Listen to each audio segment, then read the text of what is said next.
بازارکار مهندسی مواد به نظرتون چطوره؟ اطلاعاتی دارید راجع بهش؟ اطلاعات زیاد که ندارم، این هم که برای انتخاب رشته گفتم که بازارکار کلا بعد ولی مواد متخصص خودرشته شده.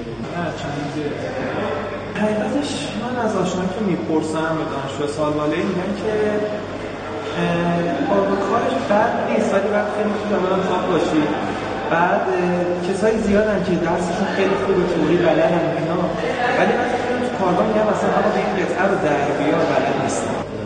تا یه حد معتدلی خوبه، یعنی که میشه روش حساب کرد. هیچی. راجع به محیط کاری که قرار آینده مشروع میشه چی؟ در این حد میگن که شاید کارگاه یا کارخونه باشه. مثلا ریختگری و کارخونه‌های سیما اینو باید رو واقعا.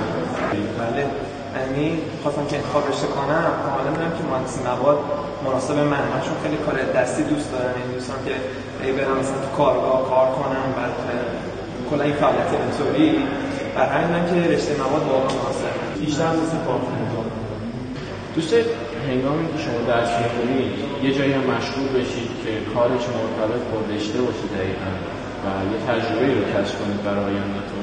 یه باشه این واقعا عالیه، یعنی اوج دانشجویی همینه که آدم هم بتونه درس بخونه، هم همزمان چیزی که داره میخونه رو بره عملی ببینه و یاد بگیره. واقعا خیلی خوبه، عالی. ولی که ببینید چطوری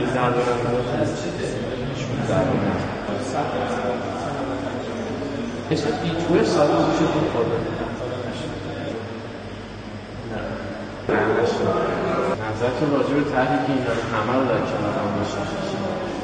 به نظرم شاید بهترین طرح از زمانی که دانشگاه مثلا تأسیس شده